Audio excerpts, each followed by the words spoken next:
नमस्कार दोस्तों, पिछले यूनिट में हम लोगों ने मैटर पढ़ा है, उसी की अगली यूनिट चल रही है।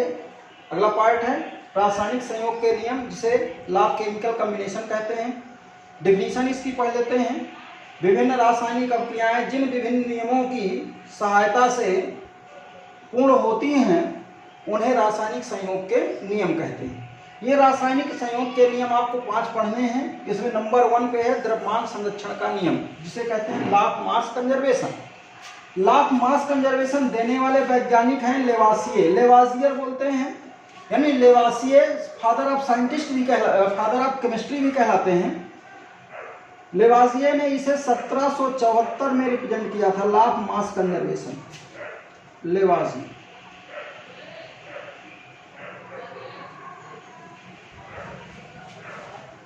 लॉ ऑफ मास कंजर्वेशन द्रव्यमान संरक्षण का नियम डिफाइंड किया जाता है। इसमें यह कहा गया किसी भी रासायनिक अभिक्रिया के फलस्वरूप बनने वाले उत्पाद का कुल द्रव्यमान उस अभिक्रिया के अभिकारक पदार्थों के कुल द्रव्यमान के बराबर होता है। कहने का मतलब यह है mass of C plus mass of D is equal to mass of A plus mass of B, यानी mass of product is equal to mass of reactant. एक एग्जांपल देख लेते हैं, इसमें क्लियर हो जाएगा।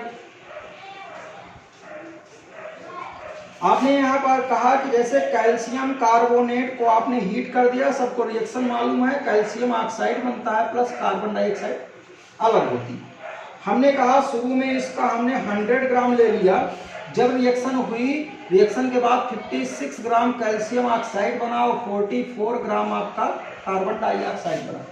अब आप क्या कहेंगे, mass of CaO plus mass of CO2 is equal to mass of CaCO3 होना चाहिए, यानी इन दोनों का योग 100 के बराबर आना चाहिए। आपने कहा 56 प्लस 44 इज इक्वल टू 100 आया है। लॉ ऑफ मास कंजर्वेशन को फॉलो करता है। इसी में हम लोगों ने एक NCERT के आधार पर देखेंगे तो एक एक्सपेरिमेंट देखते हैं, उसमें लेन डाल्ट ट्यूब के आधार पर एक्सपेरिमेंट है। एक्सपेरिमेंट में सिल्वर नाइट्रेट को अलग तथा सोडियम क्लोराइड को अलग अलग नलियों में भर करके उन नलियों को कनेक्ट कर लेते हैं। कनेक्ट करने के बाद फिर क्या करेंगे, इस नली को उलट देते हैं। उल्टेंगे तो केमिकल रिएक्शन होगी। जैसे आपने AgNO3 भर लिया और साथ में यानी Cl इसी नली के अलग अलग ट्यूब में भर लिया।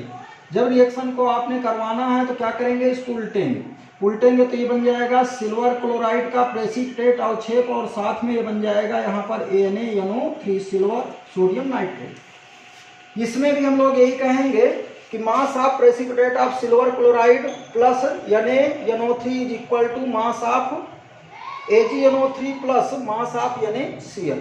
ये आपका एक्सपेरिमेंट कंप्लीट। अगली हेडिंग पढ़ती है आपकी इसी में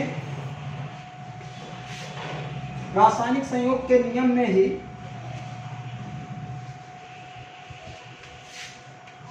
चलिए